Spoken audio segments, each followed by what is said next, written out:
This baby was placed inside the refrigerator of a millionaire's mansion, but just when he was about to lose his life, the millionaire found him.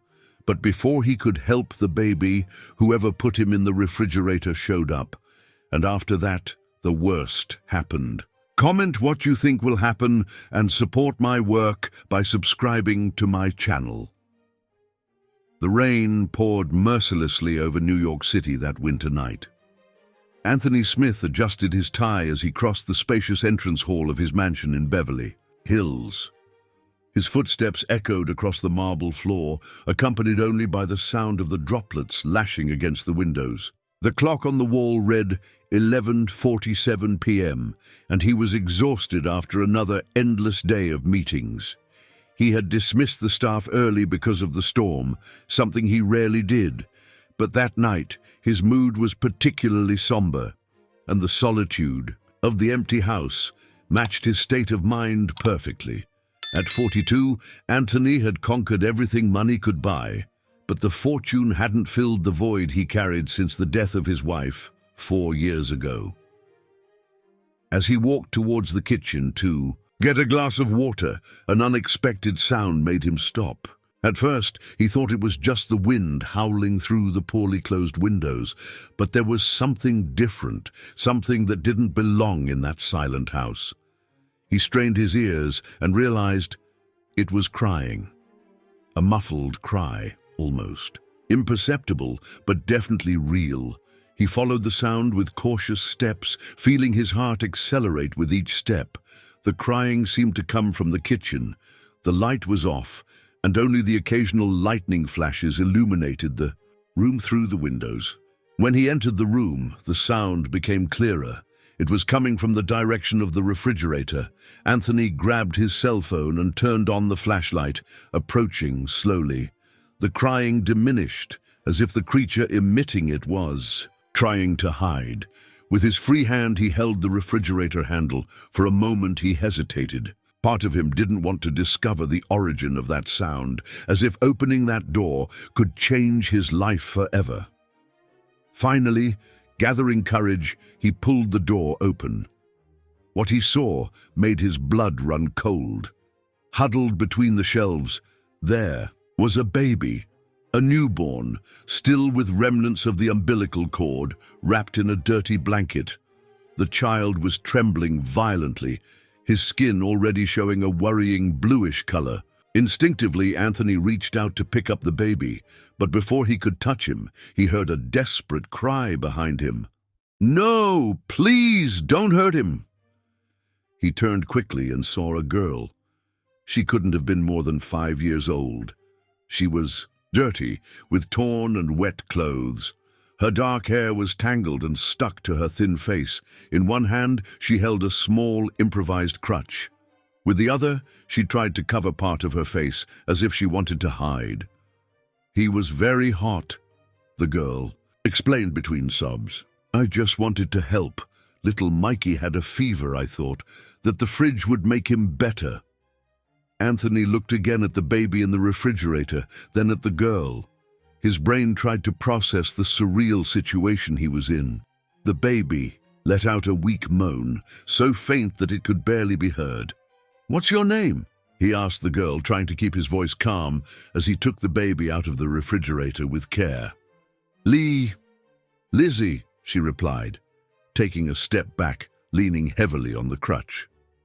"Lizzie, this baby needs urgent medical help," Anthony said, feeling the newborn's cold little body in his arms. "He has hypothermia."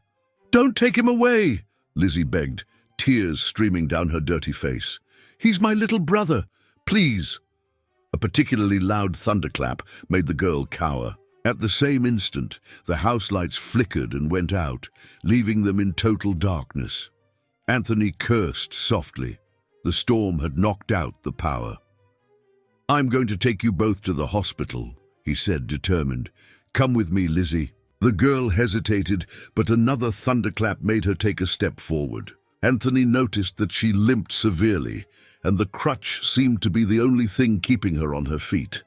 They ran to the garage, or rather, Anthony ran while Lizzie dragged herself behind him, doing her best to keep up.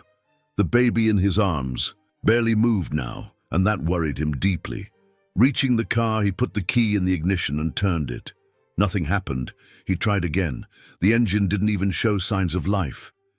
He looked at the baby in his arms, then at Lizzie, who was shivering with cold and fear beside him. There was no time to call a mechanic or wait for help. "We'll have to go on foot," he announced, already getting out of the car.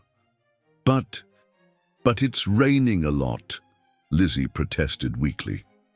"We have no choice," Anthony replied, taking off his jacket and wrapping the baby better with it.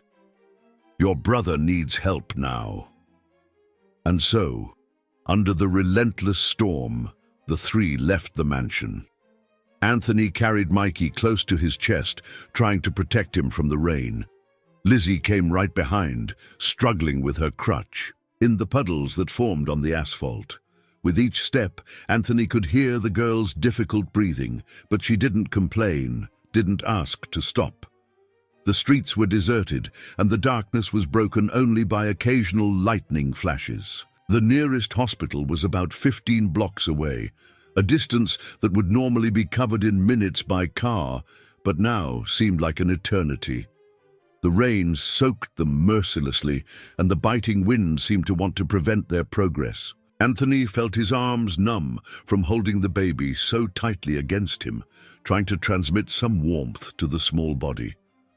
Every now and then, he looked back to make sure Lizzie was still following them. The girl was getting slower and slower, her leg clearly bothering her, but her eyes maintained a fierce determination. Even when she stumbled and fell into a puddle, she got up on her own and continued, refusing the help that Anthony offered.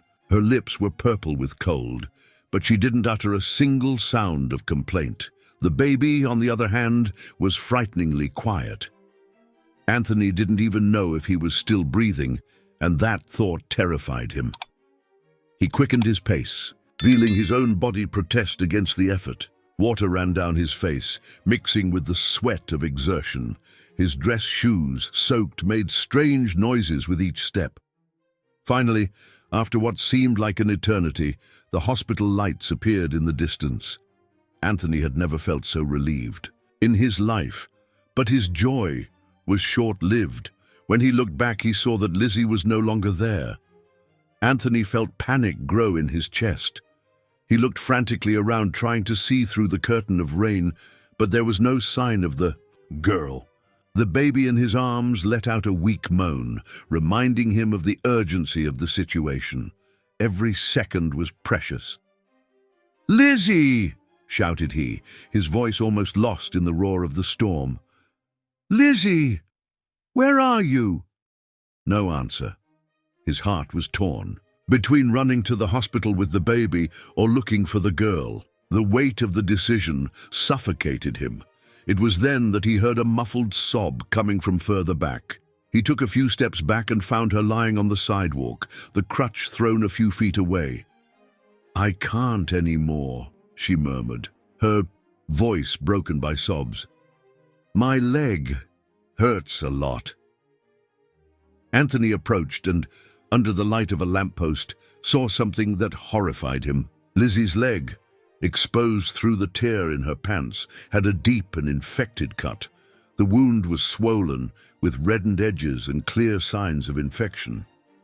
"Why didn't you tell me you were hurt like this?" he asked, although he already knew the answer. The girl was more worried about her brother than herself. "Little Mikey, he needs it more," she replied, trying to get up, but her legs were shaking so much that she could barely stand. Anthony looked at the baby in his arms, then at Lizzie. He made a quick decision. Carefully, he adjusted Mikey in one arm, and, with the other, picked up Lizzie in his arms. The girl was so light that she seemed to weigh nothing. He could feel her ribs through the thin, wet fabric of her shirt. "Hold on tight," he instructed, and began to run towards the hospital. The extra weight made running more difficult, but Anthony didn't slow down. His muscles burned with the effort, and his breathing was heavy. Lizzie clung to him with all the strength she had, her small body trembling with cold and pain. When They finally crossed the doors of the emergency room. Anthony could barely stand. "Help!" he shouted, his voice hoarse. "Please, help!" The medical team reacted immediately.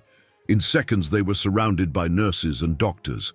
Someone took Mikey from his arms. Another person tried to take Lizzie, but the girl clung even tighter to Anthony. "No, I don't want to go. I want to stay with Mikey," she shouted in panic. "Lizzie, look at me." Anthony held her little face between his hands, forcing her to face him. "You need to let the doctors take care of you and your brother. I promise. I won't leave. I promise I'll make sure no one hurts you. Do you trust me?" The girl hesitated for a moment, her big brown eyes studying Anthony's face as if looking for signs of lies. Finally, she nodded slightly and allowed the nurse to take her. The next few hours were a blur of intense activity. Mikey was taken straight to the neonatal ICU. His condition was critical. The hypothermia had severely affected his organs, and doctors were struggling to stabilize him. Lizzie was taken to another sector where her leg would be treated. Anthony alternated between the two sectors, his heart aching every time he saw the baby so small and fragile, surrounded by tubes and machines, or when he heard Lizzie's cries of pain as the doctors cleaned her wound. It was during one of those moments that a social worker appeared to talk to him. Susan was a middle-aged woman with kind but penetrating eyes. "Mr. Smith, I need you to tell me exactly how you found these children," she asked, sitting next to him in the waiting room. Anthony recounted everything, from the crying he heard to the desperate run to the hospital. As he spoke, he realized how surreal the whole story seemed. "And you have no idea where they came from? How they got into your house?" asked Susan, taking notes. "No," he replied, running his hands over his tired face. "But there's something wrong with this whole story. That wound on Lizzie's leg. It wasn't an accident. And the baby, he's a newborn. He still has remnants of the umbilical cord. Someone abandoned these children." Susan nodded gravely. "We will investigate. For now, the children will be under the protection of the state. Once they have recovered, they will be sent to—" "No," Anthony interrupted her, surprising himself with the vehemence of his reaction. They can stay with me, at least until we find out what happened." The social worker studied him for a long moment. "Mr. Smith, I know your intentions are good, but it's not that simple. There are procedures, evaluations. I'll do whatever it takes," he insisted. "I can afford to take care of them. Money is no problem. And they already trust me." Before Susan could respond, a nurse appeared running. "Mr. Smith, it's the girl. She's having a crisis." Anthony ran to the room where Lizzie was. The scene he found froze his blood. The girl was thrashing in bed, her body convulsing violently. Her skin was on fire, and her eyes were rolling in their sockets. "Sepsis," explained the doctor, who had just entered quickly. "The infection has spread through the bloodstream. We need to take her to the ICU now." As the medical team prepared Lizzie for transfer, Anthony remained there, feeling completely helpless.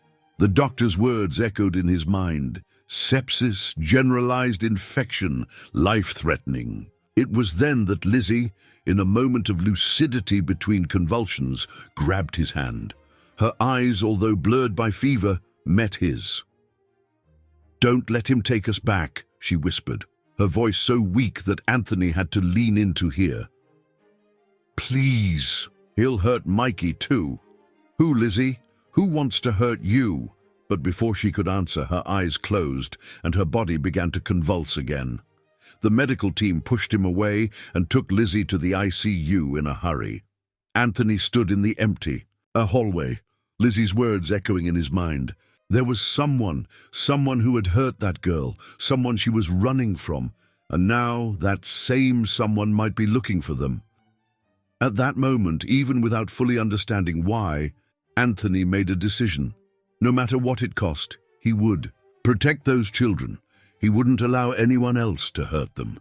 What he didn't know was that this decision would change his life forever, and that the secrets behind the appearance of those children in his house were much darker than he could imagine. The days that followed in the hospital were a roller coaster of emotions. Anthony practically moved there, sleeping in an uncomfortable armchair in the hallway between the ICUs where Lizzie and Mikey were hospitalized.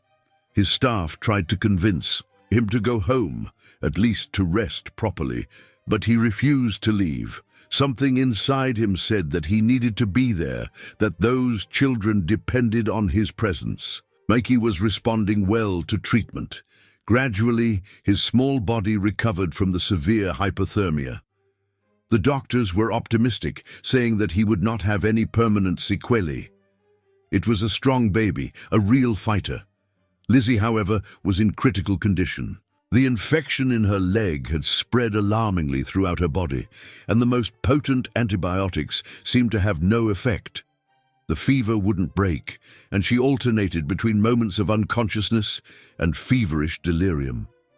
During these delirious states, she murmured disjointed words, called for her mother, and sometimes screamed in fear of someone she called uncle.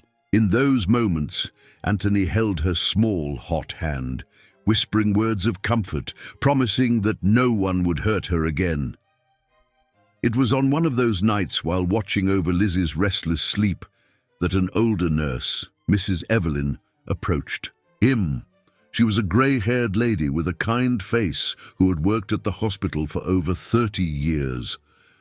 "You need to rest a little," she said, placing a cup of coffee in his hands. "You won't help these children if you get sick too." Anthony accepted the coffee with a tired smile. "I can't leave, Mrs. Evelyn. Every time I close my eyes, I see that baby in the refrigerator. I feel his cold body in my arms." The nurse sat down next to him, her experienced eyes studying the face of the sleeping girl. "You know, in all these years working here, I've seen a lot of sad things. But there's something different about these children, something that intrigues me." "How so?" asked Anthony, suddenly interested. "This girl," continued Mrs. Evelyn, adjusting the sheet over Lizzie with maternal affection, "she has signs of old neglect. She is malnourished, has marks from poorly healed injuries, but she also has signs that she was well cared for before. Her teeth are treated, she had all the basic vaccinations. It's as if at some point she had a normal life, and then something changed." Anthony absorbed this information in silence. It was true. He had noticed that too. The way Lizzie spoke, her vocabulary, didn't match a child who had always lived on the streets. "And there's one more thing," added the nurse, lowering her voice. "Yesterday, when we were changing her dressings, I noticed something strange. She has a small scar behind her ear, the type that is made in cochlear implant surgeries. But she has no implant at all." "What does that mean?" "It means that at some point she had a cochlear implant, probably because she had hearing loss. But now it's no longer there. This type of device is expensive. No one would remove it without a good reason." Anthony's mind began to work quickly. A child who had access to dental treatment, vaccinations, and even a complex surgery like a cochlear implant was not a child who had been abandoned forever. Something had happened, something that took her from the safety of a home to the streets. His thoughts were interrupted by a moan from Lizzie. She stirred in bed, her face contorted in an expression of fear. "No, please, Uncle, don't hurt him. I promise I'll be good." Anthony held her hand, feeling his heart clench. Who was this uncle? What had he done to these children? The next morning, while visiting Mikey in the neonatal ICU, Anthony met Dr. Green, the pediatrician responsible for the baby. She was a young woman, but her eyes conveyed experience and compassion. "Mr. Smith," she called after finishing examining Mikey, "can we talk for a moment?" They moved a little away from the incubator. The doctor seemed uncomfortable, as if she didn't know exactly how to start. "We discovered something during Mikey's tests," she said finally. "He has a rare genetic condition, a syndrome that affects the development of the heart. It's something that needs to be monitored closely with constant follow-up. Anthony felt his stomach sink. He'll be okay? With proper treatment, yes. But that's what worries me. We did a search in the national health system and we found a record. About 2 months ago, a child with the same condition was born at St. Jude's Hospital, about 60 miles from here. And that child disappeared from the hospital 2 days after birth, along with the older sister who was in the care of the uncle. The mother had died in childbirth, and the father died in a car accident months before. Anthony felt as if the ground had disappeared under his feet. The pieces were beginning to fall into place, forming a disturbing picture. The police were notified at the time, continued Dr. Green, but they couldn't locate the children. The uncle, who was the legal guardian, said that they had been taken by a woman who posed as a social worker. But now they appear in my house, completed Anthony, his voice almost a whisper. Lizzie running from someone, hurt, desperate to protect her brother. Exactly. And there's one more thing. The doctor hesitated for a moment. In the girl's medical record, it states that she used a cochlear implant. At that moment, a nurse ran into the ICU. Dr. Smith, the girl, she's having another crisis. Anthony ran back to Lizzie's room, his heart pounding in his chest. He found a medical team around her, trying to control her convulsions. The fever had risen even higher, and her small body was shaking violently. The infection is not responding to antibiotics, explained one of the doctors. We need to take her for surgery immediately. The leg, we may have to amputate. The words hit Anthony like a punch in the stomach. He watched, helpless, as they rushed Lizzie to the surgical center. Before the stretcher turned the corner, she opened her eyes for a brief moment and looked directly at him. Take care of Mikey, she whispered, her voice almost inaudible. Don't let Uncle Bob get him. And then she disappeared through the double doors of the surgical center, leaving Anthony standing in the hallway with a name that would change everything. Bob. Finally, he had a name for the man who had hurt those children. But would that name arrive in time to save Lizzie? The hours that followed were the longest in Anthony's life. Sitting in the waiting room of the surgical center, he couldn't stop thinking about Lizzie's last words. Bob. The name echoed in his mind like a funeral bell. Who was this man? What had he done to those children? Susan, the social worker, appeared around 9 in the morning. She found Anthony still wearing the same clothes as the day before, his eyes red from crying. How is she? Asked Susan, sitting down next to him. Still in surgery, he replied, his voice hoarse. It's been 5 hours. Susan placed a comforting hand on his shoulder. Mr. Smith, we need to talk.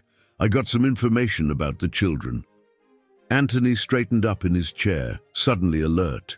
Susan opened a folder she was carrying. Mary Louise and Mikey Oliveira, she began, reading her notes. Children of Claire and Peter Oliveira. The father died in a car accident 6 months ago when Claire was 7 months pregnant.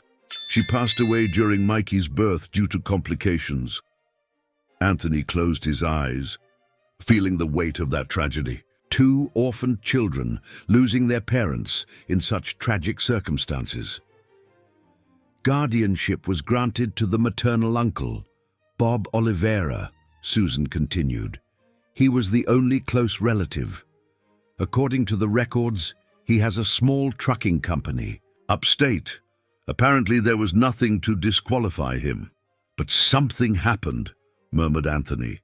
Something that made Lizzie run away with her newborn brother. Susan nodded gravely. 2 weeks after assuming guardianship, Bob sold the house where the children lived with their parents. He transferred Lizzie from the private school where she studied to a public school far away. He cancelled all her medical treatments, including follow-up appointments for the cochlear implant. He was isolating her. concluded Anthony, feeling the anger grow in his chest, cutting her off from everything and everyone she knew. Exactly. And there's more. He received a substantial life insurance payout after Claire and Peter's death. The money was supposed to be used for the care of the children, but bank statements show that it was all transferred to an account in the Cayman Islands. Anthony stood up abruptly, beginning to pace back and forth. And no one noticed anything? No one did anything? There was an anonymous tip, Susan replied, leafing through more papers. A neighbor reported hearing screams coming from the house, said that the girl appeared with frequent injuries. But when the social worker went to investigate, Bob had already moved with the children, and then they disappeared from the hospital, completed Anthony. Lizzie must have taken an opportunity to run away with her brother. It's a theory, agreed Susan, but this leaves us with a serious problem. Bob is still the legal guardian of the children. If he shows up— No, interrupted Anthony, his voice filled with determination. I'm not going to let that monster get near them again. There must be something we can do. Before Susan could respond, a nurse appeared running. Mr. Smith, the surgery is over. The doctor wants to talk to you. Anthony's heart stopped for a moment. He followed the nurse to a small meeting room, where the surgeon was waiting for him. The doctor's tired face revealed nothing. How is she? Asked Anthony, his voice trembling. We managed to save the leg, replied the doctor, and Anthony released the air he hadn't even realized he was holding. But the situation is still very delicate. The infection was deeper than we imagined. We found fragments of glass inside a wound, some already partially encapsulated by the tissue. Glass, repeated Anthony, feeling his stomach churn. Yes. From the pattern of the cuts and the depth of the fragments, it seems that she was pushed against a glass window or door with a lot of force. This happened at least 2 weeks ago, and the wound was never treated properly. Anthony felt bile rise in his throat. The image of Lizzie, so small and fragile, being thrown against glass, was more than he could bear. She's sedated now, continued the doctor. The next 48 hours will be crucial if we can control the infection. A noise in the hallway interrupted the conversation. Shouting and sounds of arguing came from the direction of the neonatal ICU. Anthony ran there, his heart pounding. What he saw froze his blood. A tall man, approximately 45 years old, was arguing violently with the security team. His face was red with anger, and he gestured furiously. I'm his uncle. I have every right to see my nephew. Where's Lizzie? What have you done with her? It was Bob. He had found the children. Anthony watched the man, noting the details that confirmed everything he suspected. The large, calloused hands that had hurt Lizzie, the bloodshot eyes that suggested alcohol consumption, the aggressive posture of someone accustomed to getting what he wants through intimidation. Sir, you need to calm down, said one of the security guards. This is a hospital. We can't allow this kind of behavior. Don't tell me what to do, yelled Bob. Those children are mine. I have custody of them. I'm going to sue everyone here. It was then that he noticed Anthony. His eyes narrowed dangerously. You! He growled, pointing an accusing finger. You're the one who stole the children, weren't you? Who put all those lies in Lizzie's head? Anthony took a step forward, keeping his voice controlled despite the anger that was boiling inside him. The only liar here is you, Bob. What did you do with the insurance money? Why did you throw a child against a glass window? Bob's face paled for a moment, but soon recovered. I don't know what you're talking about. That girl has always been problematic, always getting hurt, and the money, I'm the legal guardian, I can use it as I want. You're not going to get near any of those children, said Anthony, his voice filled with an authority he didn't know he possessed. Bob gave a crooked, threatening smile. That's what we'll see. I have my rights. And you're going to regret getting involved in this story." Before the situation could escalate further, Susan appeared with 2 police officers. Bob, upon seeing the authorities, completely changed his posture. "Officers," he said, his voice now saccharine, "I'm glad you arrived.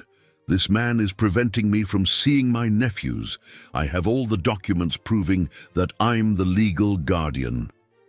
"Mr. Oliveira," interrupted Susan, "we have some questions about the disappearance of the insurance money and about the untreated injuries of Louise." Bob's smile faltered. His eyes darted quickly between the people present, calculating his options. Finally, he took a step back. "I'm going to get my lawyer," he declared. "You'll be hearing from me." And he left, leaving behind a heavy silence. But Anthony knew that this wasn't over. Bob would be back, and when that happened, he needed to be prepared to protect the children. After Bob's departure, Anthony couldn't calm down. The image of that man, with his cruel smile and cold eyes, wouldn't leave his mind. He returned to the room where Lizzie was recovering from surgery, determined not to leave. He didn't trust that Bob had really left. The girl was still, sedated, her pale little face almost blending in with the white hospital sheets. The doctors had managed to save her leg, but the road to recovery would be long and painful. Anthony sat in the armchair next to the bed, holding her small hand in his. "I'm sorry," whispered he, feeling tears sting his eyes. "I'm sorry for not realizing before how much you were hurting." It was at that moment that Mrs. Evelyn entered the room, carrying a small cardboard box. "We found this in her clothes," said the nurse, handing the box to Anthony. "It was hidden in an inner pocket that she seems to have sewn herself into the coat." Inside the box were a few objects, a crumpled and faded photo showing a happy family. A man, a pregnant woman, and a little Lizzie smiling, all in front of a beautiful house. A small necklace with a heart-shaped pendant, and a paper folded several times. Carefully, Anthony unfolded the paper. It was a letter written in a delicate handwriting. "My dear Lizzie, if you are reading this, it means that something has happened to me during the birth of your little brother. I know you are still very small, but you have always been so smart, so strong. I want you to know that you were the greatest joy of my life and your father's. Even now that he is no longer here, I feel his love in your eyes, in your smile. Take care of your little brother, my love. He will need you very much. And never forget, you are stronger than you think. When you feel fear or loneliness, squeeze the necklace I gave you on your last birthday tightly. All our love is stored there. With all my love, Mom." Anthony felt his heart clench. Claire had written that letter, sensing that something might happen. She wanted to leave a last message for her daughter, a last demonstration of love. "She carried this all the time," murmured Mrs. Evelyn, who also had tears in her eyes. "That must have been what gave her the strength to endure everything she went through and still protect her brother." A soft moan caught their attention. Lizzie was beginning to wake up from sedation. Her eyes opened slowly, disoriented. "Mom?" she called, her voice hoarse and weak. "No, honey, it's me, Anthony," he replied, squeezing her hand slightly. "You're in the hospital. You just had surgery on your leg." Her eyes widened suddenly in panic. "Mikey! Where's Mikey?" "Easy, easy," Anthony hurried to reassure her. "Your brother is fine. He's in the neonatal ICU, but he's recovering." Lizzie relaxed a little, but soon her face twisted in an expression of pain. "My leg, it hurts a lot." Mrs. Evelyn immediately adjusted the pain medication. "This will help, honey. Try to rest." But Lizzie seemed to fight against the sleep that the medication caused. "He came, didn't he?" she asked, her eyes searching Anthony's. "Uncle Bob. I heard his voice." Anthony hesitated for a moment, but he knew he couldn't lie to her. "Yes, he came, but he couldn't get near. You, There are police officers guarding the hospital now. He'll be back, she said, her voice trembling. He always comes back, and this time he'll hurt Mikey too. He won't, guaranteed Anthony, his voice firm. I promise I won't let him get near you ever again. Lizzie studied him for a moment, as if trying to decide if she could trust that promise. Then slowly she held out the hand that held the necklace. Keep it for me? She asked. If he comes back, I don't want him to take it. It was my mom's. Anthony took the necklace carefully, as if it were the most precious thing in the world. For Lizzie, it really was. I'll keep it safe, he promised, and when you're better, I'll give it back. She nodded, her eyes already heavy with the effect of the medication. Before falling completely asleep, she murmured something that made Anthony's blood run cold. He killed my dad. Anthony exchanged an alarmed look with Mrs. Evelyn. The car accident that killed Peter Oliveira, had it really been an accident? His reflections were interrupted by Susan, who entered the room hastily. Mr. Smith, we need to talk, she said, her face tense. Bob just filed a motion for an injunction in court. He wants to take the children as soon as they are discharged. He can't, protested Anthony, not after everything he's done. Legally, he's still the guardian, explained Susan. But there's something we can do, if you're willing. Anything, replied Anthony without hesitation. We can file a petition for temporary guardianship for you, based on the evidence of abuse and the emotional bond that already exists between you. It would be a difficult battle, but do it, he interrupted. File all the necessary papers. I'll hire the best lawyers, spend whatever it takes, but that man will not touch those children again. Susan nodded, but her face still showed concern. There's one more thing. The police are investigating the death of Peter Oliveira. It seems that there were some inconsistencies in the accident report that were never properly investigated. Anthony looked at Lizzie, sleeping her restless sleep. What else did that little girl know? What else had she witnessed in her few years of life? It was then that an alarm sounded in the neonatal ICU. The emergency lights began to flash, and several people ran in that direction. Code blue in the neonatal ICU, announced a voice on the hospital's sound system. Resuscitation team urgently. Anthony's heart stopped. Code blue meant cardiac arrest. Mikey's small defective heart had stopped. Anthony ran towards the neonatal ICU, his heart pounding in his chest. The corridors seemed endless, and each second was an eternity. When he reached the entrance to the unit, he was prevented from entering by a nurse. Please, Mr. Smith, you need to wait out here, she said, gently but firmly. The team is doing everything they can. Through the glass, he could see the doctors, working frantically around Mikey's incubator. Someone was doing chest compressions on the baby's tiny chest, while another prepared medications. The muffled sound of the doctors' voices giving orders and the beeping of the machines created an agonizing symphony.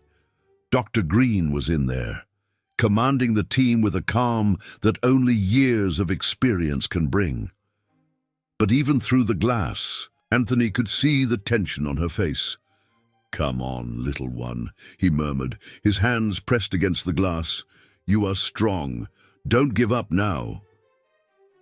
The minutes dragged on. Susan appeared at his side, placing a comforting hand on his shoulder. She said nothing. There was nothing to say at that moment. After what seemed like an eternity, the frantic pace inside the ICU began to slow down. Dr. Green came out, her face showing signs of exhaustion. We managed to stabilize him, she announced, and Anthony felt his legs weaken with relief. But we need to have a serious conversation. They went to a small meeting room. The doctor picked up Mikey's chart and opened it on the table. What happened wasn't by accident, she began, her voice serious. We found traces of a medication in his blood. Someone administered a substance that could have been fatal, considering his heart condition. Anthony felt his blood run cold in his veins. How How is that possible? Access to the ICU is restricted. Exactly, replied the doctor. That's why we've already contacted the police. Someone with access to the unit did this deliberately. Susan, who had followed the conversation in silence, suddenly straightened up in her chair. Bob was here earlier today. He could have... No, interrupted Dr. Green. He never got near the ICU. It has to have been someone from inside the hospital. At that moment, Mrs. Evelyn entered the room hastily. Doctor, there's something you need to see. The security cameras... They followed the nurse to the hospital's security room. The employee responsible for monitoring was already waiting for them with a prepared recording. This was recorded about 2 hours ago, he explained, starting the video. On the screen, they saw a woman dressed in a nurse's uniform entering the neonatal ICU. She moved with familiarity through the environment, as if she belonged there. She approached Mikey's incubator and, after checking that no one was around, took something out of her pocket. Freeze the image, asked Susan. Zoom in on her face. When the image was enlarged, Anthony exclaimed in surprise. The woman had features similar to Bob's. It's Rebecca Oliveira, said Susan, consulting her notes. Bob's sister, she's a nurse, and from what we've discovered, she works at a hospital upstate. She's not part of our team, stated Dr. Green, indignant. How did she get in here? The uniform, replied Mrs. Evelyn, her voice trembling with anger. She must have stolen it or gotten it somehow. She knows the procedures because she's from the area. She knew exactly how to act so as not to raise suspicion. And we need to find her, said Anthony, his voice filled with urgency. If she's working with Bob, we've already alerted the police, informed the security guard. All hospital exits are being monitored. But something still bothered Anthony. If Rebecca had managed to enter so easily, what would prevent her from trying again? And not just in the neonatal ICU. Lizzie, he exclaimed, getting up abruptly. We need to increase security in her room too. They ran back to the room where Lizzie was. To everyone's relief, the girl was still sleeping peacefully, protected by a police officer that Susan had assigned to stand guard at the door. Anthony approached the bed, observing Lizzie's serene face. How could someone want to harm such an innocent child? What could be the real reason behind so much cruelty? It was then that he noticed something strange. The necklace that Lizzie had given him to keep, there was something inside the heart-shaped pendant, something he hadn't noticed before. Carefully, he manipulated the small side clasp of the heart. The pendant opened, revealing its contents, a small memory chip. Susan, he called, showing her his discovery. I think we've found something important. The social worker examined the chip carefully. This could contain crucial information, but we need to be careful when accessing it. If it has something compromising, that's why Bob wanted so much to find Lizzie, concluded Anthony. It wasn't just for the custody of the children. She had something that could incriminate him. At that moment, a movement at the door caught everyone's attention. Rebecca Oliveira was standing there, still wearing the stolen uniform, a syringe in her hand.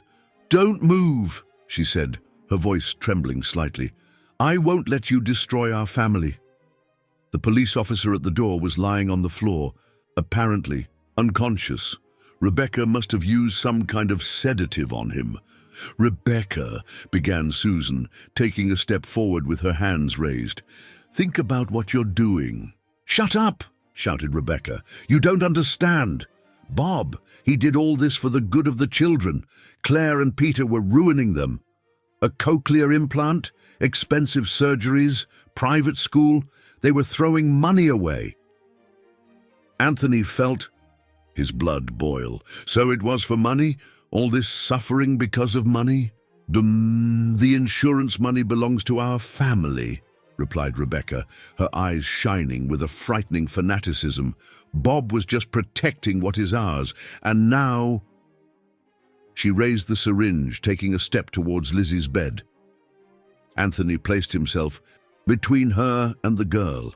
"You'll have to go through me first," he said, his voice filled with an iron determination. Rebecca hesitated for a moment, but soon her face twisted in an expression of cruel decision. She advanced, the syringe pointed. Like a weapon, what happened next was so fast that later no one could describe it accurately. Mrs. Evelyn, who was near the door, managed to grab Rebecca's arm. In the struggle that followed, the syringe fell to the floor. The two women lost their balance, and Rebecca hit her head on the corner of the table.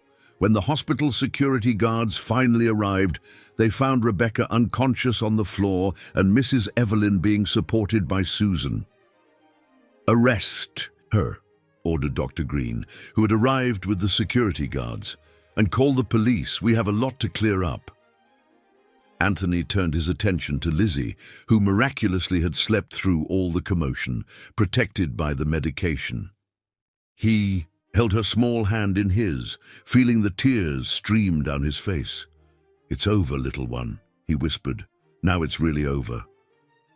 But as he watched the police officers taking Rebecca away, he knew that there was still much to be discovered. The memory chip in the necklace, the true circumstances of Peter's death, the fate of the insurance money, and mainly, there was still Bob on the loose. After Rebecca's arrest, the hospital seemed to have plunged into a heavy silence. Susan took the memory chip found in the necklace to be analyzed by police specialists, while Anthony remained at Lizzie's side. The girl continued to sleep, unaware of the drama that had unfolded in her room. The early morning hours advanced slowly when Mrs. Evelyn entered the room. She had been treated by the doctors and had only a few light scratches from the fight with Rebecca. "You need to see this," she said, handing Anthony a yellowed envelope. "I found it in the bag that Rebecca dropped during the confusion." Inside the envelope were several old photographs. In one of them, Peter Oliveira was next to his car, examining something in the engine. The photo seemed to have been taken secretly, days before the accident that took his life. "There's more," continued Mrs. Evelyn, pulling a folded paper from the pocket of her uniform. "It's a copy of an email that Rebecca printed. It was sent by Bob 2 days before the accident." Anthony began to read the email, feeling his stomach churn with each word. "Rebecca, everything is prepared. Peter will not give up investigating the company's accounts. He has already discovered the transfers we made and threatened to report them. We cannot allow it. The plan needs to happen tomorrow during his trip to Seattle. I've already taken care of the car's brakes. After he's out of the way, we just need to wait for Claire to have the baby. With both of them out of the picture, the children's guardianship will be ours, along with all the insurance money. Don't fail this time. B." "My God," murmured Anthony, feeling a wave of nausea. They planned everything. The accident, Claire's death. It was all in their plans, from the beginning. "There's one more thing," said Mrs. Evelyn, her voice trembling slightly. "I found this in the pocket of the uniform that Rebecca stole. It was a syringe, identical to the one she had tried to use on Lizzie. Inside, a transparent liquid." "The lab technicians have just analyzed it," explained the nurse. "It's the same substance found in Mikey's blood. In sufficient doses, it causes cardiac arrest without leaving traces after a few hours." Anthony felt a chill run down his spine. Rebecca wasn't acting on impulse. It was all planned, calculated.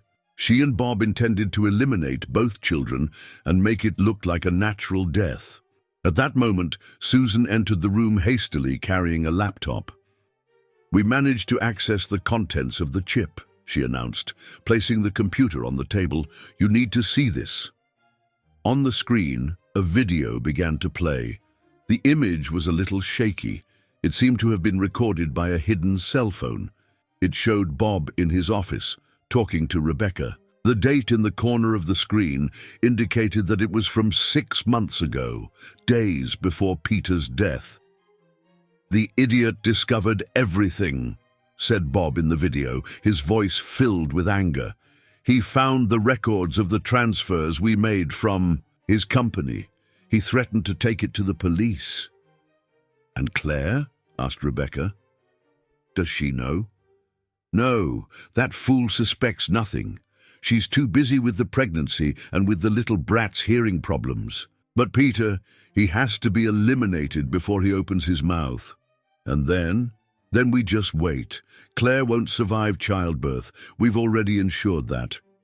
The tests you altered during prenatal care, no one will suspect when she has a complication. With both of them out of the way, the children are ours, and all the money too."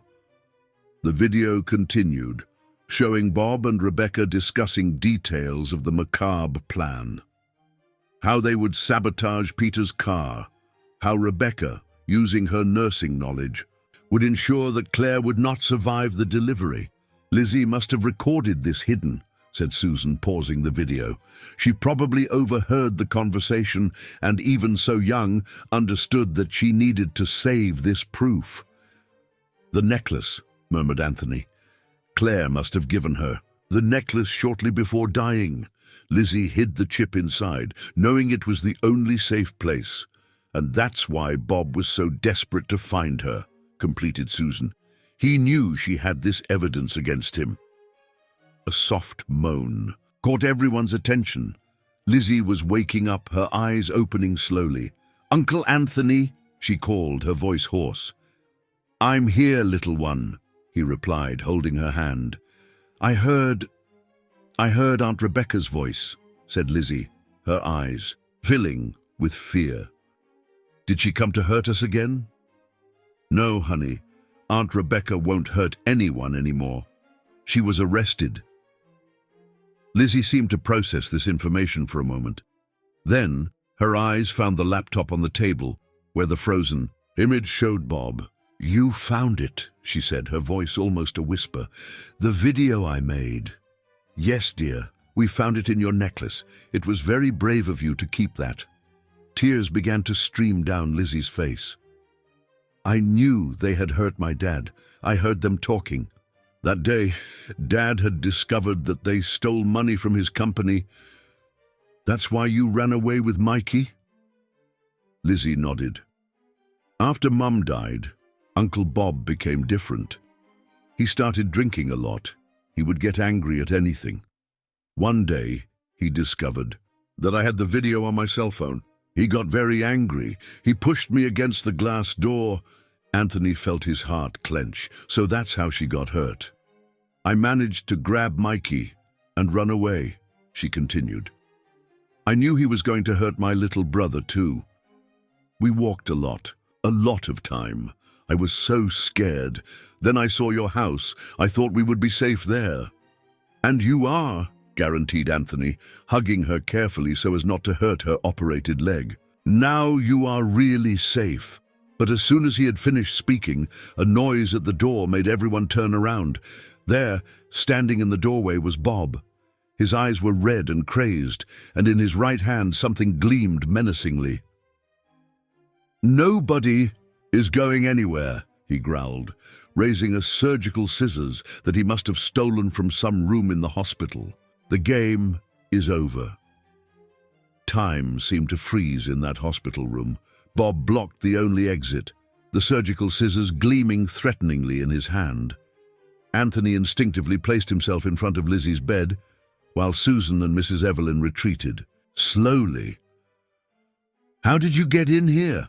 asked Anthony, trying to keep his voice firm despite the fear he felt. Bob gave a crooked smile, his bloodshot eyes betraying that he had been drinking. "I know this hospital. Rebecca showed me all the service entrances. Did you really think you were going to stop me from seeing my nephews?" "They are not your nephews," replied Anthony. "They are your victims. We know everything, Bob. Peter's accident, Claire's death, the stolen money." "Shut up!" yelled Bob, taking a step forward. "You don't know anything. That idiot Peter was going to destroy everything. Years of work, all the money we managed to divert, he was going to throw it all away because of that stupid morality of his." Behind Anthony, Lizzie let out a frightened sob. Bob looked at her, his eyes narrowing dangerously. "And you little traitor," he growled. "Did you really think you could fool me? That you could run away with that video?" "Leave her alone," warned Anthony, his voice filled with an authority he didn't know he possessed. "It's over, Bob. The police are already coming. The video has been sent to the authorities. There's no escaping now." Bob seemed to hesitate for a moment, but soon his face twisted in an expression of desperate fury. "Then I'll finish what I came to do. If I'm going down, I'm taking everyone with me." He advanced towards the bed, the scissors raised. Anthony, prepared for the impact, determined to protect Lizzie at any cost. But before Bob could reach them, something unexpected happened. Mrs. Evelyn, who had moved silently near the door, grabbed the empty IV stand that was there and pushed it with all her strength against Bob's legs. The man stumbled, momentarily losing his balance. In that moment of distraction, Susan managed to press the emergency button on the wall. The shrill sound of the alarm filled the hallway, and agitated voices could be heard approaching. Bob, recovering, his balance, looked around like a cornered animal. His eyes met Lizzie's, who was trembling in bed, clutching the sheets. For a moment, something seemed to pass across his face. Regret, perhaps? But soon the expression hardened again. "You're just like your mother," he said, his voice filled with contempt. "Always trying to do the right thing, always meddling where you shouldn't. Do you know what happened to her because of that?" "No!" "You," shouted Anthony, trying to stop him from continuing. But Bob was out of control. "She found out, did you know? She found out what we had done with Peter. That's why we had to make sure she didn't survive childbirth. Rebecca altered her medication, caused the hemorrhage. It was so easy to make it look like an accident." Lizzie let out a cry of pain and anger, tears streaming down her face. "I hate you! I hate you! You killed my dad! You killed my mom! And now I'm going to finish the job," growled Bob, advancing again. But he didn't get to complete the movement. The door to the room opened violently, and several hospital security guards entered, followed by police officers. Bob tried to use the scissors, but he was quickly overpowered. "Bob Oliveira," said one of the police officers, handcuffing him. "You are under arrest for the murder of Peter and Claire Oliveira, attempted murder of 2 children, and embezzlement." As the police officers led Bob away, who struggled and shouted, "Your threats," Anthony turned to Lizzie. The girl was in shock, her small body trembling violently. "It's over, little one," he whispered, hugging her carefully. "It's really over now." Lizzie clung to him, sobbing. They killed my mom. She knew, that's why she wrote that letter." Anthony cradled her gently, feeling his heart break with the pain of that child who had lost everything in such a cruel way. "Your mother was very brave, Lizzie, and so are you. You saved your little brother. You kept the evidence that incriminated Bob." At that moment, Dr. Green entered the room hastily. "Is everyone okay? I heard about the commotion. Lizzie, honey, I need to check your vital signs. All this agitation may have affected your recovery." Oh, while the doctor examined Lizzie, Susan approached Anthony. "The police want your statement," she said in a low voice. "And there's one more thing. They found documents in Bob's car. He had an escape plan prepared. Tickets for overseas. Fake documents. He was going to flee with the money," concluded Anthony. "And before, he was going to kill the children." Susan nodded gravely. "But now he will spend a long time in jail. The evidence is irrefutable. The video, the confession recorded here in the hospital, the documents found. He and Rebecca won't hurt anyone anymore." Anthony looked at Lizzie, who was now receiving a sedative injection from Dr. Green. The girl was already fighting sleep, her eyelids heavy. "Uncle Anthony," she called, her voice sleepy. "Don't go away, okay?" "Never," he promised, holding her small hand. "I'm going to stay here with you and Mikey. Forever." As Lizzie fell asleep, Anthony thought about everything that had happened, about how his life had changed completely since he found that baby in the refrigerator, about how, without realizing it, those two children had filled a void in his heart that he didn't even know existed. But something still bothered him. Even with Bob and Rebecca arrested, even with all the evidence gathered, there was a feeling that something was still to come. A last revelation, perhaps, a last secret to be discovered. And he didn't know how right he was. In the days that followed Bob's arrest, a tense calm settled over the hospital. Lizzie began to recover physically. The doctors were optimistic about her leg, which responded well to treatment. Mikey also showed signs of improvement, his small lungs getting stronger every day. Anthony divided his time between the two rooms, always attentive to any change in the children's condition. There was something in his behavior, however, that worried Susan. He seemed restless, as if he expected something bad to happen at any moment. "You need to relax a little," she said one afternoon, finding him in the hallway between the rooms. "Bob and Rebecca are arrested. The children are safe." Anthony ran his hands over his tired face. "I can't explain it, Susan. It's like there's still something we're not seeing." It was at that moment that Mrs. Evelyn appeared, carrying an old cardboard box.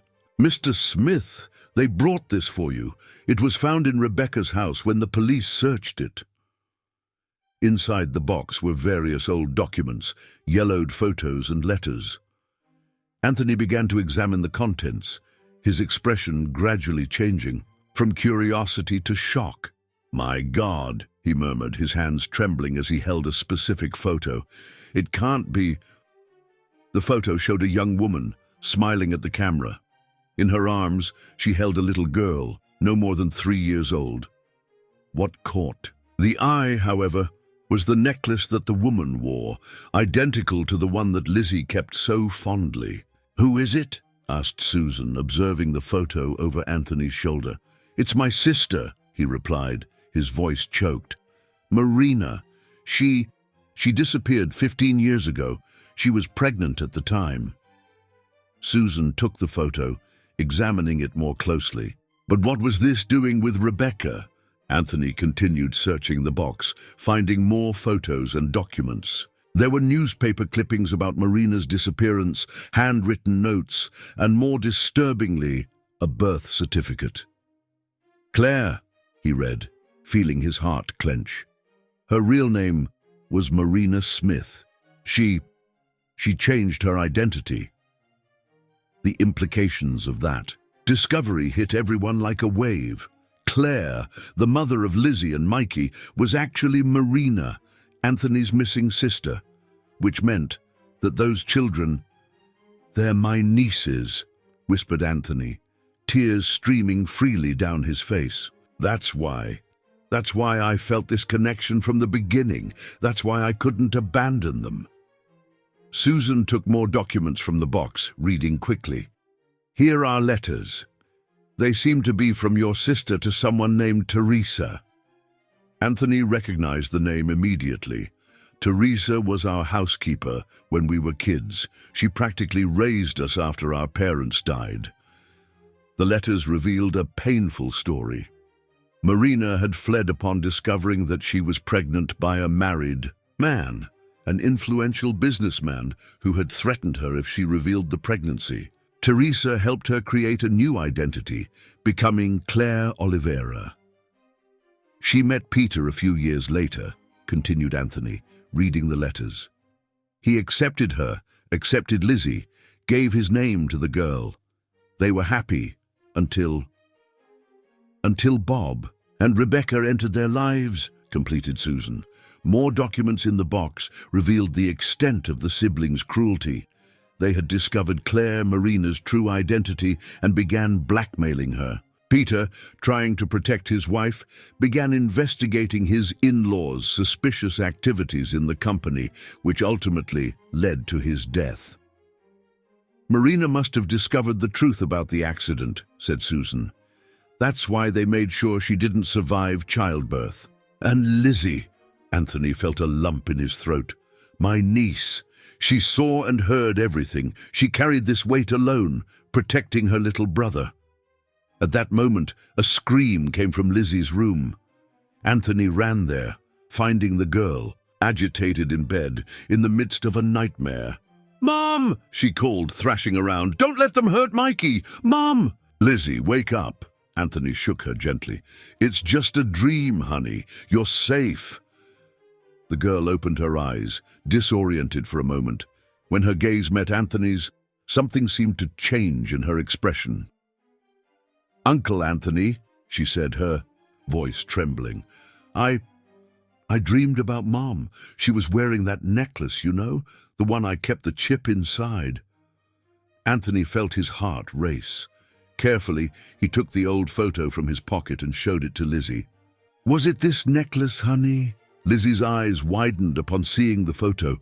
Her small hands trembled as she touched the image. "It's Mom!" she exclaimed. But she looks different. And this little girl." Her voice faltered as she recognized herself much younger in her mother's arms. "Lizzie," began Anthony, choosing his words carefully, "there's something very important that you need to know. Your mother, her real name was Marina, and she was my sister." The girl was silent for a long moment, processing the information. Her hands still caressed the photo, as if trying to absorb every detail. So you really are my uncle?" she asked finally, her voice small and hesitant. "For real?" "Yes, honey, for real. You and Mikey are my nieces and nephew." Lizzie looked again at the photo, then at Anthony. Tears began to stream down her face. "That's why she always said that I had a guardian angel," she whispered.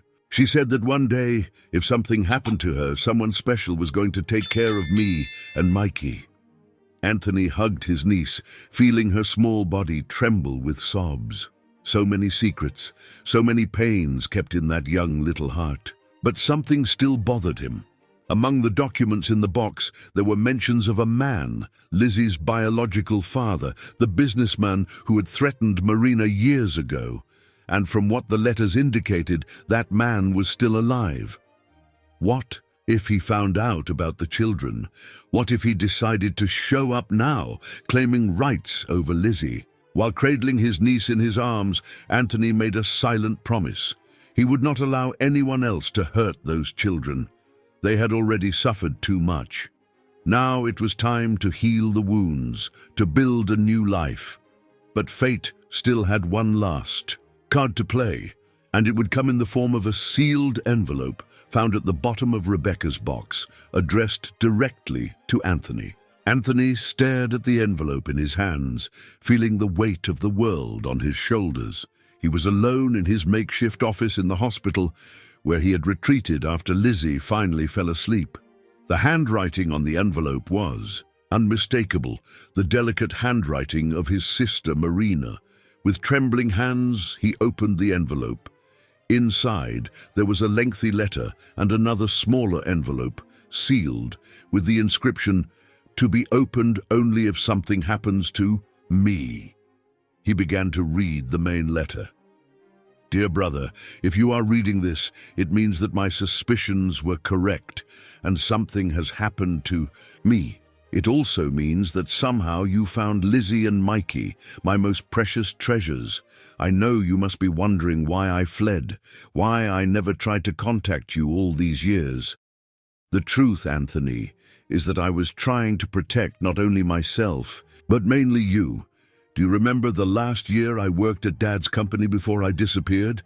I was the executive secretary of Albert Mendez, the largest shareholder. He was married, powerful, and completely ruthless in business. What no one knew is that he was embezzling money from the company, millions in secret accounts. I discovered the embezzlements by accident. When I confronted Albert, he tried to buy me off. When I refused, he threatened me. But the worst was yet to come.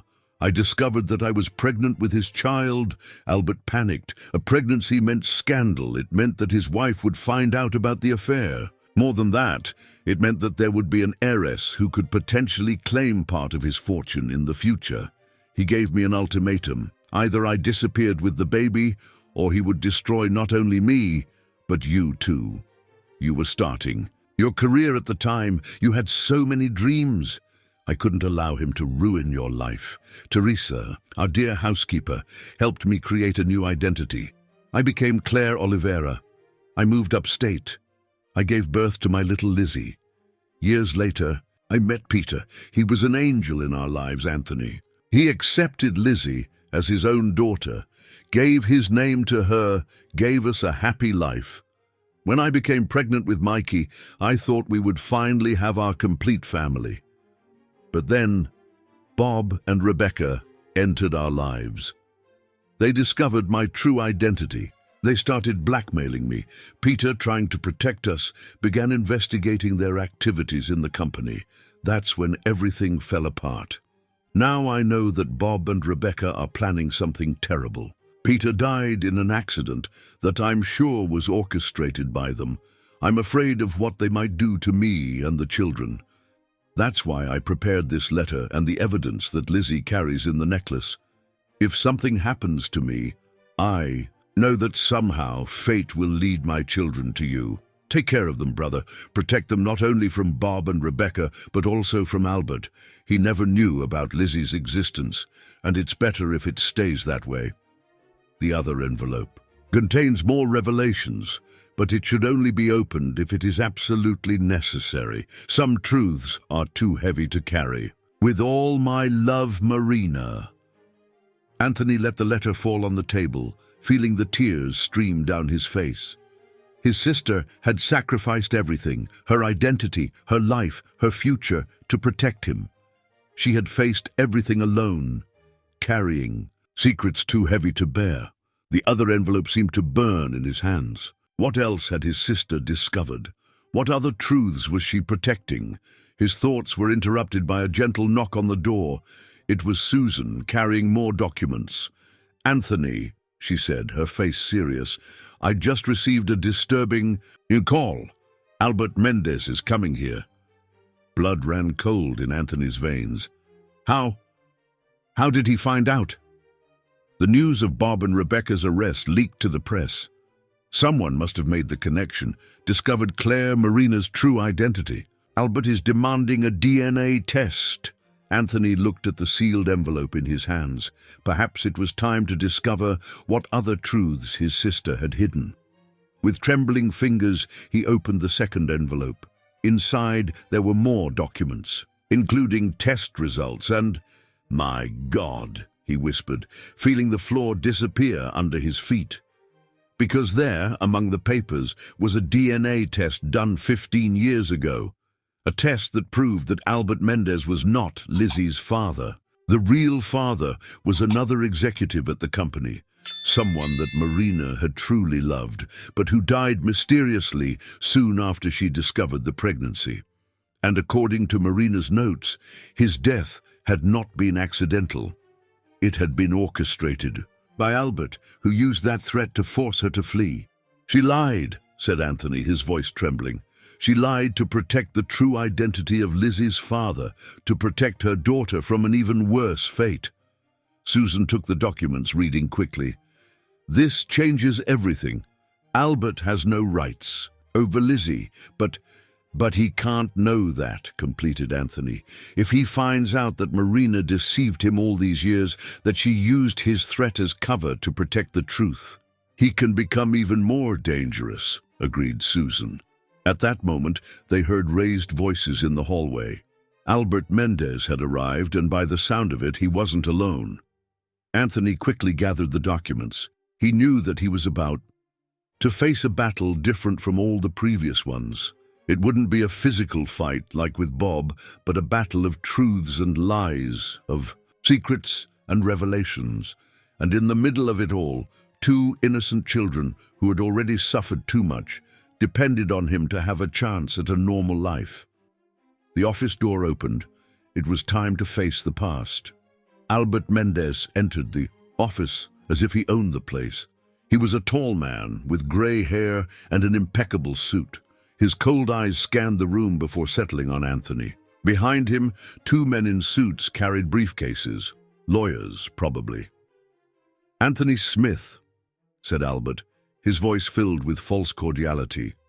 "Long time no see. The last time we saw each other was at your parents' funeral, wasn't it?" Anthony felt his blood boil as he heard that man mention his parents so casually. He remained calm, however, aware that he needed to be cautious. "What do you want here, Albert?" he asked directly. "Oh, I thought it was obvious," replied Albert, sitting down uninvited. "I came to meet my daughter." Susan, who was next to Anthony, stepped forward. "Mr. Mendez, as the social worker responsible for the case, I must inform you that any contact with the children needs to be—" "Spare me the bureaucracy," interrupted Albert, waving his hand dismissively. "I have here a court order authorizing the DNA test and guaranteeing my right to see the girl." One of the lawyers handed a document to Susan, who examined it with concern. "How did you get this so fast?" questioned Anthony, feeling a tightness in his chest. Albert smiled, a cold smile that didn't reach his eyes. "I have my resources, and now that I know of my daughter's existence, I intend to exercise my rights. Marina deprived me of spending time with her all these years, but that ends today." "You threatened her!" exploded Anthony, taking a step forward. "You forced my sister to flee, to abandon everything." "Your sister was a gold digger," replied Albert, his tone still calm, but with an edge of threat. "She thought she could blackmail me with the pregnancy. I just suggested that it would be better for everyone if she disappeared." Susan placed a hand on Anthony's arm, trying to calm him down. "Mr. Mendez, regardless of the past, Lizzie has been through traumatic experiences recently. She is recovering from a serious surgery. It is not the time to—" "It's exactly the time," cut off Albert. "That hick Peter Oliveira and his crazy sister spoiled my daughter for too long. It's time for her to meet her real father, to have the education and the lifestyle she deserves." At that moment, they heard a noise at the door. Lizzie was there, leaning on her crutch, her face pale but determined. "You're not my father," she said, her voice small but firm. "My father was Peter Oliveira. He truly loved me." Albert stood up, putting on a smile that was meant to be charming but looked more like a grimace. "Louise, it's nice to finally meet you. I'm your real father, honey, and I'm going to give you everything you've always deserved." "I don't want anything from you," replied Lizzie, limping closer to Anthony. "I know who you are. I heard Mom crying several times because of you." Albert's smile faltered for a moment. "Your mother filled your head with lies, honey, but now the only lie," interrupted Lizzie, "was her saying that you were my father." A heavy silence fell over the room. Albert looked at the girl, then at Anthony, his expression slowly changing from surprise to anger. "What are you talking about?" he asked, his voice dangerously low. Anthony decided that it was time. He took the documents from the envelope and handed them to Susan. "The DNA test, done 15 years ago," she explained, showing the papers. "Marina secretly did it when she was pregnant. You are not Lizzie's father, Mr. Mendez." Albert snatched the documents from Susan's hands, his eyes scanning the pages quickly. His face turned red with anger. "This is forged," he growled. "Your sister faked this. I demand a new test." "You can demand as many tests as you want," replied Anthony, placing himself in front of Lizzie. "The result will be the same. Marina used your fear, your threat, as cover to protect the true identity of Lizzie's father." "And who would that be?" asked Albert, his voice trembling with fury. "Charles Alencar," replied Lizzie, surprising everyone. "Mom told me before she died. She kept a picture of him in the necklace too, along with the chip." Albert staggered, as if he had been punched.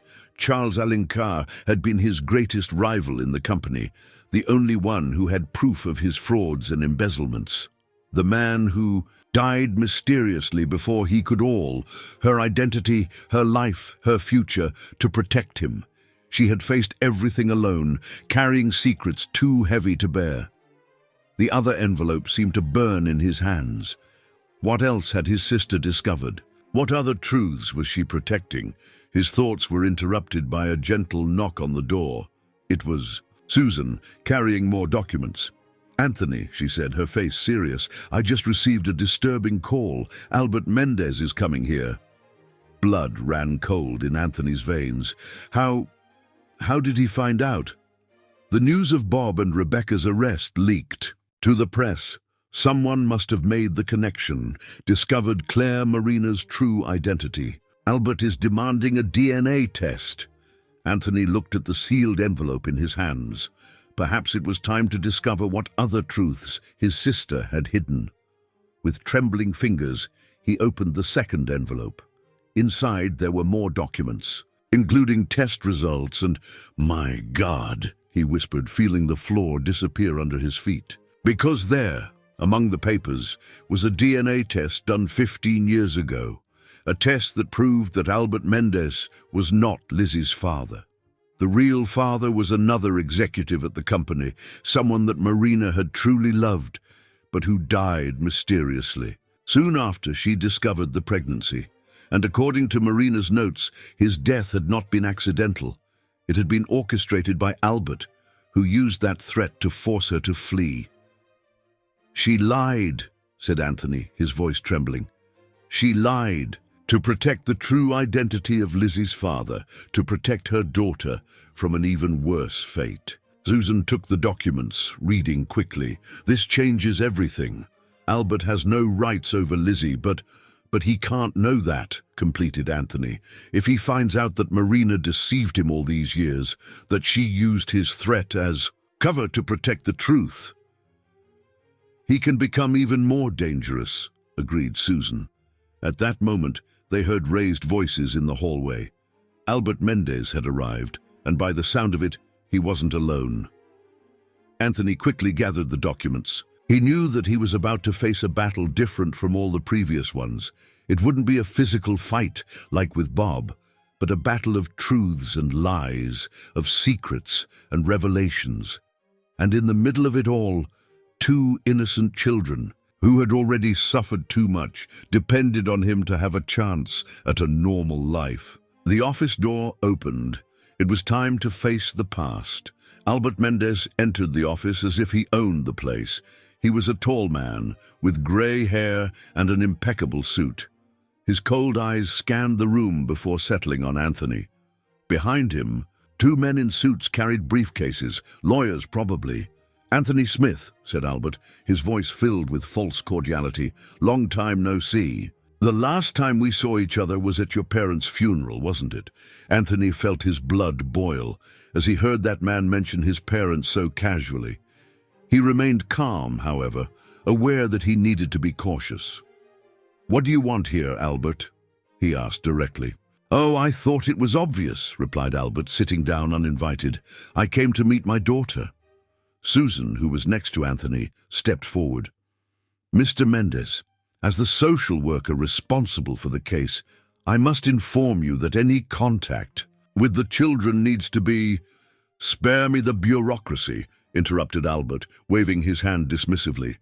"I have here a court order authorizing the DNA test and guaranteeing my right to see the girl." One of the lawyers handed a document to Susan, who examined it with concern.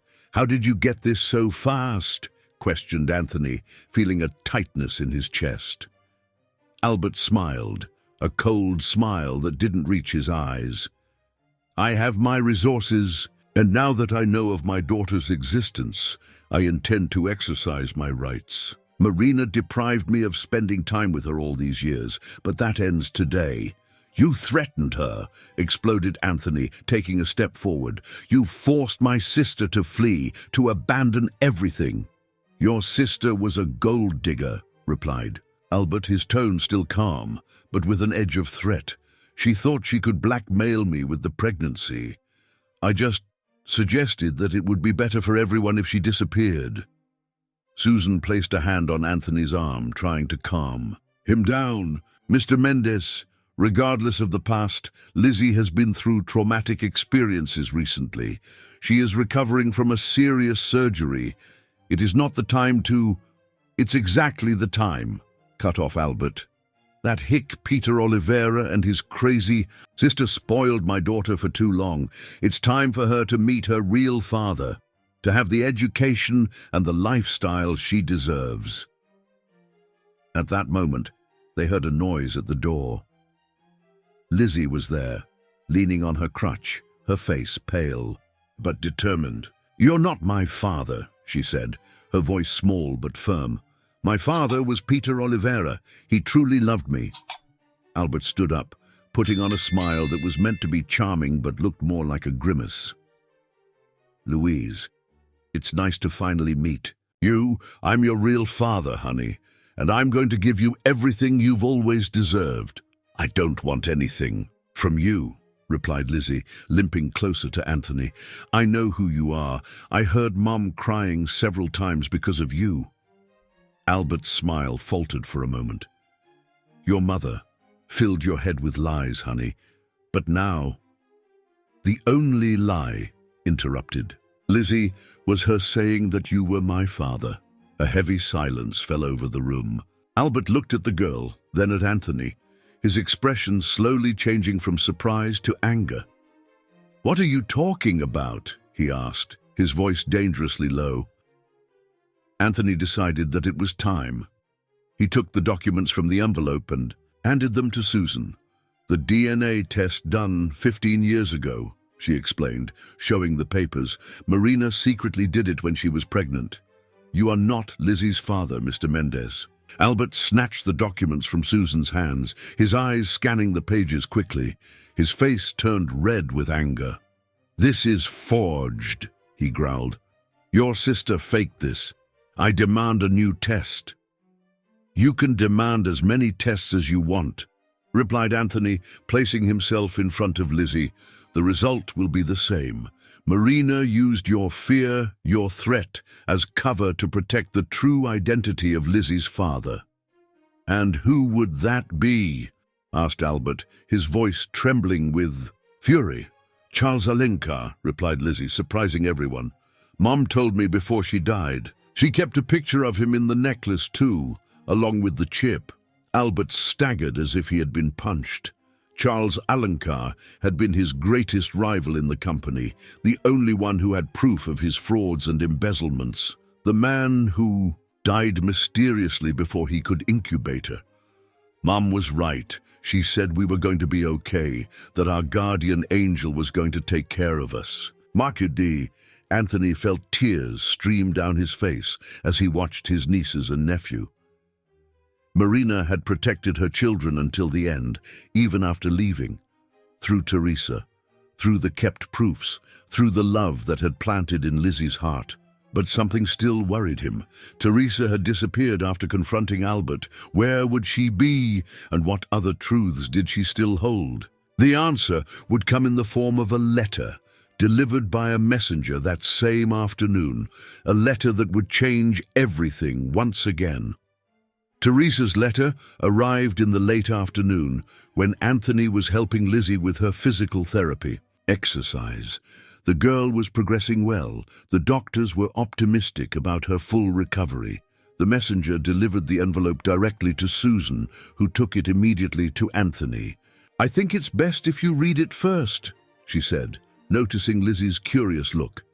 Anthony nodded and opened the envelope carefully. Teresa's handwriting, still firm despite her age, covered several pages. "Dear Anthony, when you read this letter, I will already be far away. Don't worry about me. I've spent years preparing for this moment, and I have a safe place to go. But before I leave, I need to tell you the whole truth. You deserve to know. I started working for your parents when you and Marina were very young. I saw you grow up. I shared your joys and sorrows. When your parents died in that car accident, I swore that I would protect you both with my life. But I failed Marina when she needed me most. When she told me about the pregnancy, about Albert's threats, I should have done more than just help her run away. I should have exposed Albert at that moment, no matter the consequences. What you don't know, Anthony, is that your parents already suspected Albert's dirty business. Your father was gathering evidence against him when he suffered the accident. Yes, it wasn't a common accident. Albert was behind it too. I found out the truth years later when I started working in his house. I found hidden documents. I heard conversations. Albert bragged when he was drunk, talking about how he had gotten rid of everyone who threatened his empire. Marina discovered part of that when she worked for him. That's why she started investigating, along with Charles Alencar. The two fell in love during that investigation. When she got pregnant, it was a joy for both. They planned to marry, expose Albert, build a life together. But Albert found out about the affair. Not about the pregnancy, but about the investigation. Charles was murdered before he could gather all the evidence. Marina, desperate, used the only protection she had. She made Albert believe that the baby was his. While I helped her run away, Marina made me promise two things: that I would keep all the evidence that she and Charles had gathered, and that one day, when it was safe, I would use that evidence to do justice. I got a job in Albert's house precisely to stay close to the evidence, which was hidden in an old safe that he didn't even remember existed. For years, I continued gathering more evidence, recording conversations, copying documents. When I saw on television that Lizzie had been found, that she was with you, I knew it was time. Marina had told me about the chip hidden in the necklace, not only with the video about Bob and Rebecca, but also with access codes, account numbers, everything that she and Charles had discovered. Last night, after Albert left the hospital, I went to the mansion. He was distraught, drinking a lot, cursing about how he had been deceived all these years. I showed him all the evidence I had gathered. I confessed that I knew about the murder, of your parents, of Charles, about all his crimes. It wasn't the shock of the revelations that caused his death. It was the remorse. For the first time in his life, Albert Mendes faced the consequences of his actions. His heart, already weak from years of excesses, simply couldn't take it. Before leaving, I had him write the confession. It wasn't difficult. At that moment, he seemed to want to get rid of the weight of all those secrets. I left the necklace next to him as a symbol, a last tribute to Marina, who sacrificed everything to protect her daughter. Now my mission is accomplished. Marina and Charles can rest in peace, knowing that the truth has come to light. They're murderers, both those who pulled the trigger and those who gave the orders, can no longer hurt anyone. Lizzie and Mikey are safe now, Anthony. I know you will give them all the love they deserve, all the care that Marina would have wanted them to have. You have the same kind heart as your sister. Don't try to find me. I'm going to a quiet place, where I can finally rest, knowing that I have fulfilled my promise. Maybe one day, when the children are older, I'll come back to visit them. Until then, live, be happy, build the family that Marina so dreamed for her children. With all my love, Teresa P.S. Inside the necklace, there is one more secret compartment. Marina left there a last message for Lizzie to be read when she was older. Keep it with care. They are the last words of a mother who loved her children. Above all else, Anthony finished reading the letter with tears in his eyes. Beside him, Susan also cried silently. "Uncle?" called Lizzie softly. "Are you sad?" He looked at his niece, seeing in her the same gentle eyes as Marina. "No, honey. I'm touched. Aunt Teresa, she helped bring justice for your mother, for your real father. Now?" she asked, her voice small but full of hope. "What's going to happen to us?" Anthony hugged her tenderly. "Now we're going to be a family, the way your mother always wanted. You, me and Mikey together." At that moment, Dr. Green entered the room pushing a portable incubator. Inside it, Mikey was awake, his bright eyes focused on his sister. "Someone here is ready for a proper first meeting with the family," said the doctor, smiling. Lizzie stretched out her trembling hand, touching the glass of the incubator. Mikey immediately turned his head in her direction, as if he recognized her touch. "Hi, little brother," she whispered. "Now we can really be together for real." Anthony watched the scene with his heart full of love and gratitude. His family was finally reunited, protected, safe. But there was still one last thing to do, one last promise to fulfill. He took Marina's necklace, kept with so much care, and began to examine its edges, looking for the secret compartment that Teresa had mentioned. There, in the last words of his sister for her daughter, was the real treasure, the legacy of love that Marina had left for Lizzie. 3 months had passed since that afternoon at the hospital.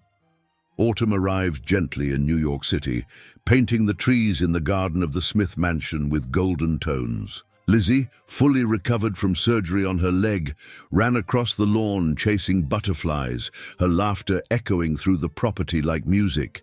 Anthony watched the scene from the porch, cradling Mikey in his arms. The baby was getting stronger. Every day, his attentive eyes following every move of his sister. Susan, who was now a frequent visitor to the house, approached with a folder of documents.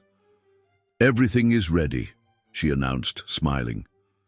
"The adoption was official this morning. Legally, Lizzie and Mikey are your children now." Anthony felt tears forming in his eyes. After months of legal battles, exams, and interviews, it was finally official.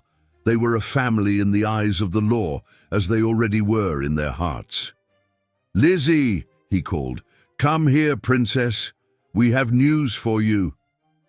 The girl ran to the porch, her cheeks flushed from exercise. In recent months, she had changed a lot. She was no longer that scared child he had found in his kitchen. Now her eyes shone with joy, and her smile lit up every room. "What is it, Dad?" she asked. Naturally, the word Dad coming out so easily that it made Anthony's heart melt. The first time she called him that was 2 weeks after leaving the hospital. It was spontaneous, natural, as if she had only waited for the right moment. Since then, it was as if that had always been his title. "Susan brought the adoption papers," he explained, sitting on the porch swing and gesturing for her to join him. "Now it's official. We're a real family." Lizzie hugged Anthony and Mikey at the same time, being careful not to hurt her brother. "We were already a real family," she said wisely. "Now everyone will know." Susan wiped away a discreet tear as she watched the scene. In all her years as a social worker, she had never seen a family form so naturally and beautifully. "There's one more thing," said Anthony softly. "Remember the secret compartment in your mother's necklace? The one that Aunt Teresa mentioned in the letter?" Lizzie nodded, her eyes widening. In recent weeks, they had tried everything to open the compartment, but without success.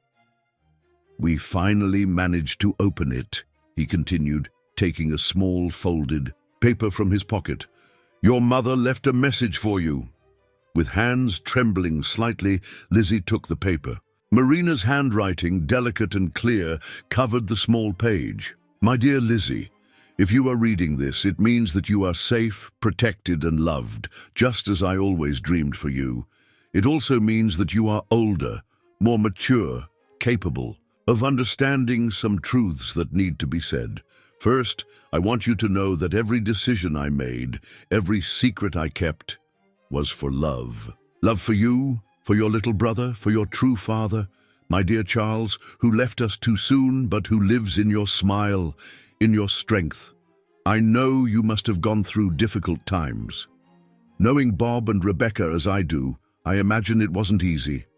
But you are strong, my little one. You have the strength of your father, and I hope a little of mine too. Take care of Mikey. He will need you to tell our story, to know about the love that united our family even in the most difficult moments. Tell him about Peter, who loved us and protected us as if we were his own blood. Tell him about Charles, your real father, who fought for justice until the end. And most importantly, Allow yourself to be happy. Allow yourself to be loved. I know that fate will put special people in your path, people who will take care of you and Mikey as if they were their own children. The necklace that you keep is not just a picture frame or a hiding place for evidence. It is a symbol of the love that unites us, even when we cannot be physically present. When you feel homesick, when you need strength, hold it close to your heart. All our love is stored there. Be happy, my little one. Live, smile, love. And know that wherever I am proud of the amazing girl that you are, of the wonderful, a woman that you will become. With all my love, forever, Mom. When Lizzie finished reading, thick tears ran down her face. But they were tears different from those she had shed before. They were not of pain or fear, but of love and gratitude. She knew, whispered Lizzie, looking at Anthony. Mom knew that we were going to find you, that you were going to take care of us. Your mother was always the wisest of us too, he replied, hugging both children. She knew that love finds its way, even in the most difficult times. At that moment, as if he understood the importance of the moment, Mikey let out a cheerful giggle, his first real laugh. Lizzie laughed along, a sound so pure and happy that it seemed to illuminate the world around. And there, on that porch, bathed in the golden light of sunset, Anthony knew that his family was complete. Not in the way he expected, not by the path he imagined, but exactly the way it should be.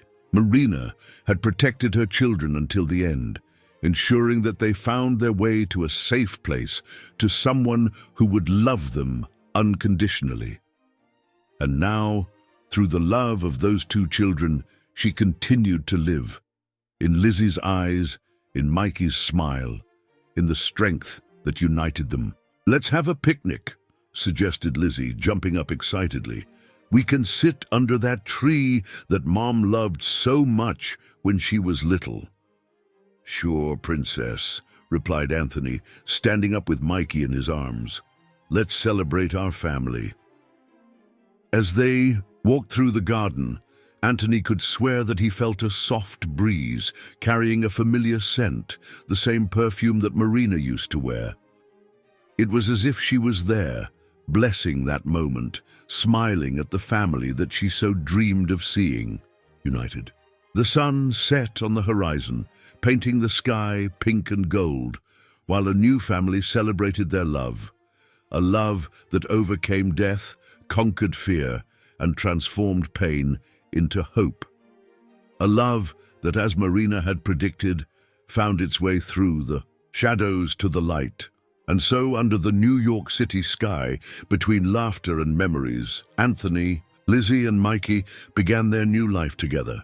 It wasn't an ending, it was just the beginning of an even more beautiful story.